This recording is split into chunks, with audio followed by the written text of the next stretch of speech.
Василка Димитрова е археолог, директор на ХАЕМУС, Центар за научно истражување и промоција на културата и основач на Storytelling Скопје или Скопје раскажува.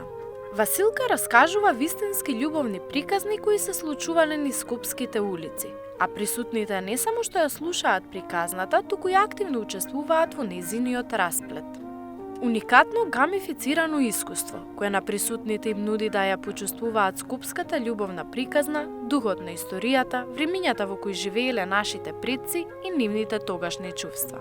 Концептот на љубовните приказни на Скопје е навистина интересен и многу сум задоволна што предизвика големо внимание и кај медиумите, но посебно кај луѓето, кај граѓаните, кај посетителите на Скопје.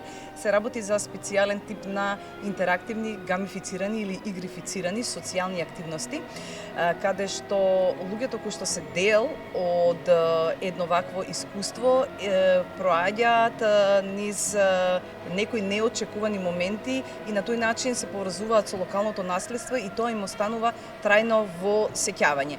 Инаку љубовните приказни на Скопје е дел од мојата програма за интерпретација на наследството, како што веќе испоменав, Storytelling Скопје или Скопје раскажува, која што има своја веб страница, своји соодветни мрежни места на Facebook и на Instagram, па гледачите на Сител телевизија можат многу повеќе да дознаат на тој начин за сите активности кои што се нудат.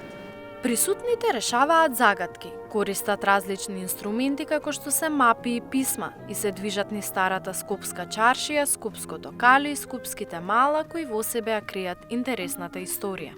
Сето ова придонесува за тие што пореално да ја искусат љубовната приказна. Се одвива на начин на кој што самите учесници директно влегуваат во приказката и преку разни алатки, реквизити, во рамките на самото искуство, мали потраги, загадки, анегдоти, разни шифрарници и слично. Некој пат дури и самите ја градат приказката.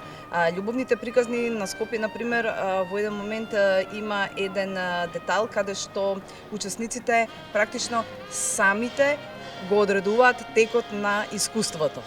Самите одредуваат, например, на каде да се трнат, па дали нешто ќе се прескокне или не, тоа зависи од нив. Така да, сакам да кажам дека имаат голема моќ во однос на тоа да одлучат на кој начин целото тоа искуство ќе се одвива. Она што е навистина интересно е дека приказните кои ги пренесува Василка се вистините. Не се плод на нејзината имагинација, туку тие навистина во минатото се случувале, се раскажувале и се раскажуваат. А Василка е онаа која се грижи да се зачуваат и на интересен начин да се пренесат.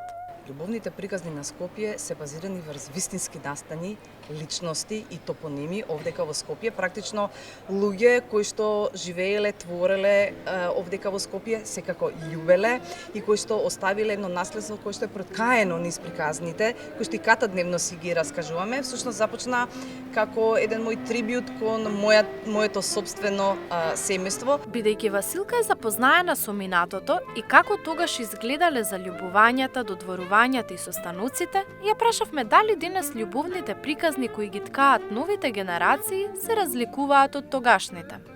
Можам да кажам дека нема никаква разлика. Љубовта е една универзална димензија, една универзална вредност со која што се поистоветуваат милиони луѓе насекаде во светот и веројатно тоа е онаа нишка која што ги привлекува учесниците да се вклучат во овие гамифицирани активности и самите да пројдат низ едно искуство и на нов начин да го доживеат Скопје и секако да си ја пронајдат својата љубов или љубовта кон Скопје. Она што инспирира Василка е љубовта кон нејзиниот роден град Скопје, неговата убавина и богата историја. За мене Скопје е вечна инспирација која што постојано ме мотивира да го истражувам, да се нурнувам во длабочините на минатото и јас како археолог многу добро знам како можам тоа да го истражам и потоа се разбира на многу еден продуктивен и визуализиран начин да го споделам тоа со сите заљубеници. Сите кои се заинтересирани за историјата, за романтичните приказни, за секојдневието и начинот на живот на старите скопјани, може да учествуваат на настаните на Василка и да го запознаат искусот Скопје на поразличен и поинтересен начин.